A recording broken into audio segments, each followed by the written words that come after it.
নমস্কার। যে ভয়টা বা যে চিন্তাটা আমার আপনার সবার মনেই ছিল, সেটা শুরু হয়ে গেছে বলেই এই কুইক ভিডিও আপডেটটা আপনাদের দিচ্ছি। US and Israel launch massive attack on Iran. কিছুক্ষণ আগেই পুরো গ্লোবাল মিডিয়াতেও এটা চলছে যে অ্যাটাক বা কাউন্টার অ্যাটাক যাই বলুন না কেন সেটা শুরু হয়ে গেছে এবং ইরানের অনেক জায়গায় হিট করা হয়েছে। ইরানরাও 4টে ইউএস মিলিটারি বেসে রিট্যালিয়েশন করেছে বা হিট করেছে, সেটাও খবর শোনা যাচ্ছে এবং চারিদিকে এই খবরগুলো আসছে। আমি সিএনবিসির তরফ থেকে বলছি। তাছাড়াও ইউএস প্রেসিডেন্টের বিভিন্ন টুইট বা বিভিন্ন জায়গা থেকে সেখানেও এসেছে যে ইউএস প্রেসিডেন্টও বলেছে যে আমরা ইরানের জনগণের সাথে আছি। সুতরাং যা ওনারা নর্মাল বলে থাকেন ডোনাল্ড ট্রাম্প, সেটা সেই অ্যাটাকের ব্যাপারটা কিন্তু উঠে আসছে। আর সব থেকে ভালো বোঝা যায় অ্যাটাকের কথা, যেটার জন্যে আমি কিন্তু আপনাদের সামনে ফ্লাইট রেডার 24 এই ওয়েবসাইট খুলে রাখি। এখানে বিভিন্ন রিয়েল টাইম ফ্লাইটের প্লেনের ট্রাফিক দেখা যায় কোথায় আসছে, এবং আপনারা যদি দেখতে পান তাহলে দেখতে পাচ্ছেন এই সব দিক দিয়েই ফ্লাইট যাচ্ছে, কিন্তু মাঝখানে এই ইরানের পোর্শনটা, এটা ইরান, ঠিক আছে, এই ইরান, ইরাক, এই পুরো ইসরায়েল, এই পুরো জায়গাটা কিন্তু বাদ। এখান দিয়ে কোনো নো ফ্লাই জোন ঘোষণা করে দেওয়া হয়েছে। তার মানে বুঝতে পারছেন, তার মানে ঘটনাটা সত্যি। পেপারে বলা হচ্ছে সেটা তো ঠিকই, কিন্তু তার সত্ত্বেও ব্যাপারটা যে একদম মোটামুটি কনফার্ম, সেই ব্যাপারটাও কিন্তু এই এয়ার ট্রাফিক দেখলেই বোঝা যায়। যেখানে এয়ার ট্রাফিক এরকম ঘুরিয়ে দেওয়া হয়েছে, যেহেতু এই এয়ার স্পেস কিন্তু ক্লোজ ইরান, ইরাক, আফগানিস্তান এইসব জায়গায়। এবার ইরাক ফিরাকে এসবের কেন কথা বলছি, কেন এইসব জায়গায় মিলিটারি বেস ইউএস এর আছে। প্লাস এই যে পার্সিয়ান গালফ দেখছেন, এইখানে কিন্তু ইউএস এর বিভিন্ন যে নৌবাহিনীর যে রণতরীগুলো আছে সেগুলোও কিন্তু ওখানে মোতায়েন করা আছে, যেখান থেকে কিন্তু ওদের ফাইটার প্লেনগুলো যায়, তার সাথে ডেস্ট্রয়ারগুলো থাকে, সব জিনিসগুলো কিন্তু এইসব জায়গাতে আছে।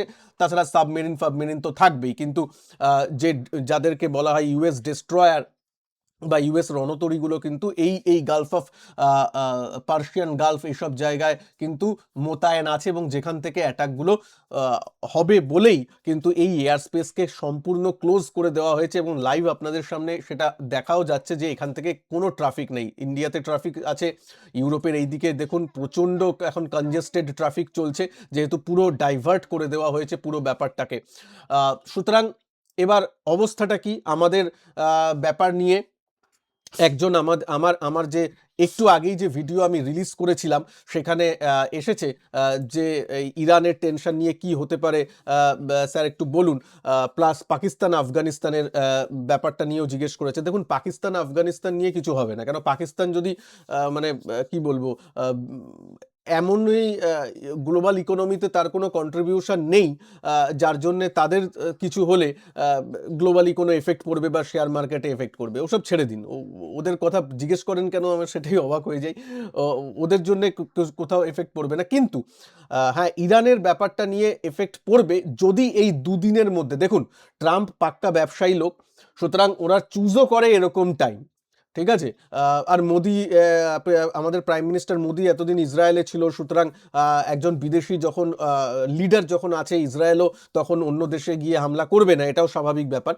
তো তারপরে উনিও ফিরে এসেছেন আমাদের দেশে, আমাদের পিএম মোদি।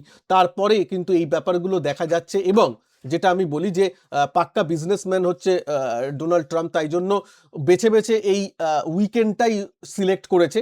যে ওরা হয়তো মনে করেছে যে এই দুদিনে ব্যাপারটা একটু হয়ে যাবে, যদি দুদিনে মানে শনিবার আর রবিবারের মধ্যে যদি ব্যাপারটা কিছু একটা ফাইনাল দাঁড়িয়ে যায়, যেখানে হয়তো ও এসে বলল, ট্রাম্প এসে বলল হ্যাঁ আমরা যা চেয়েছিলাম সেটা হয়ে গেছে, উই আর হ্যাপি নাও, আমরা এখন সামরিক কারবাই বন্ধ রাখছি, তাহলে দেখবেন সোমবার বরং মার্কেট তাহলে উঠে যাবে, আরো বেশি র্যালি করে যাবে পজিটিভ দিকে। কারণ ব্যাপারটা তখন অন্যদিকে হবে, মানুষ ভাববে যে গ্লোবাল মার্কেট ভাববে যে ইরানের টেনশনটা চলে গেল।